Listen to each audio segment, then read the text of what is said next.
Je m'appelle Jean-Dédié Boudji-Lakassonga, coordonnateur des services publics déconcentrés du Kasaï oriental et chef de division provinciale de la fonction publique des actifs. Sur l'invitation de l'autorité provinciale, il n'y avait qu'un seul point à l'ordre du jour. Le seul point était sur le paiement des agents et fonctionnaires de la province du Kasaï oriental, ceux qui sont payés par la fonction publique. Comment ces agents sont payés et quels sont les documents que les agents doivent présenter à la banque, c'est que les chefs de division doivent faire pour que chaque agent accède à son salaire. Nous avons discuté avec les agences des banques payeuses du Kasaï oriental et l'autorité provinciale.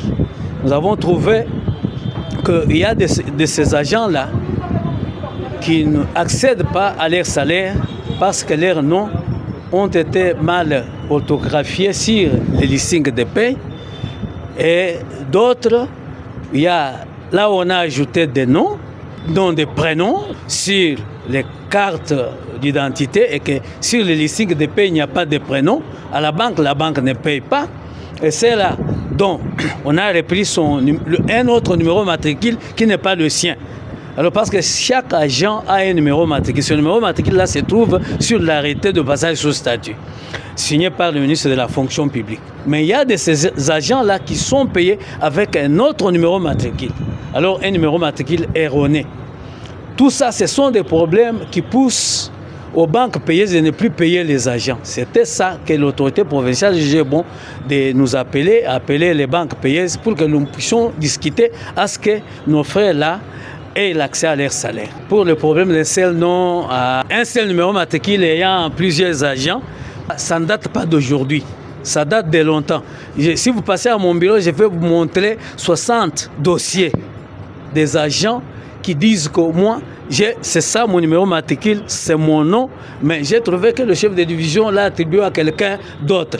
L'autre dit, je ne connais pas celui-ci, alors le ministre qui m'a donné ce numéro matricule. L'autre vient, il dit que le numéro matricule, si je l'ai eu à partir du gouvernorat. Alors, il y a un seul service que je connais.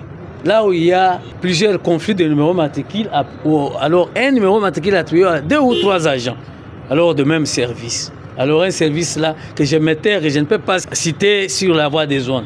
Alors vous pouvez m'en excuser. Mais je suis sûr qu'il y en a. Il y a un chef de division qui a fait ça, mais le rapport, je l'ai déjà envoyé auprès de l'autorité. Alors nous avons trouvé des solutions. Le plus grand problème est que les agences payeuses sont gérées par l'ODG. S'ils donnent l'ordre, nous sommes sous ces ordres. Alors nous avons demandé à l'autorité provinciale pour qu'elle s'implique auprès de la hiérarchie. Parce que c'est lui qui représente le président de la République, il représente le gouvernement central ici dans la province.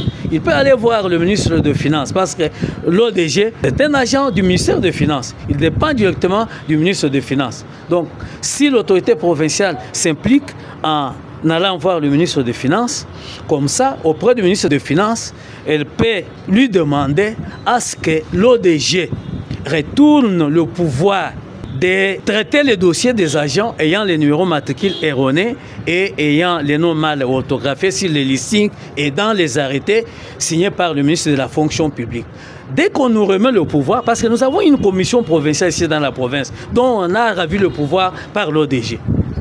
Auparavant, nous, on traitait tous ces dossiers-là ici dans la province et la banque payait tous les agents. Mais cette fois-ci, ça a changé. L'ODG a pris le pouvoir. Nous, ici dans la province, n'avons pas le pouvoir de signer un seul document qui doit être accepté à la banque. Si l'ODG enlève sa lettre qu'il a envoyée, ça date de 2 ans. Que la commission provinciale de la paix ne peut jamais s'ingérer à signer n'importe quel document que vous allez accepter ici à la banque pour payer un agent dont le numéro matricule est erroné, dont le nom est mal orthographié, ni sur la carte, ni sur le listing. Ne payez pas. Alors, nous avons écrit, nous avons envoyé tous les noms auprès de l'ODG. Ça fait 2 ans. Il n'écrit pas, il ne répond pas. Il y a même des chefs de division qui se sont déplacés d'ici à Kinshasa. Ils ont cherché l'ODG. On ne l'a même pas vu. C'est ainsi que nous avons demandé à l'autorité provinciale si elle peut s'impliquer pour trouver une bonne solution. Alors, à ce qu'on nous rétrocède ce pouvoir-là. L'autorité provinciale a accepté, elle nous a demandé les listes de tous ces agents-là comme preuve afin qu'elle puisse montrer à l'autorité pour décanter la situation. C'est une bonne démarche parce que ses prédécesseurs, aucune fois, ils n'ont jamais appelé les chefs de division comme leurs techniciens ici dans la province. Donc les chefs de division étaient vraiment laissés, abandonnés à eux-mêmes.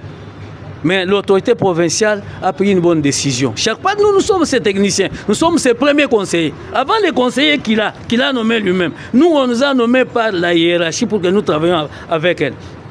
Donc nous sommes aux ordres de l'autorité provinciale. Alors il faut qu'elle accentue, il faut vraiment qu'elle cherche les voies et moyens afin de travailler en bonne et due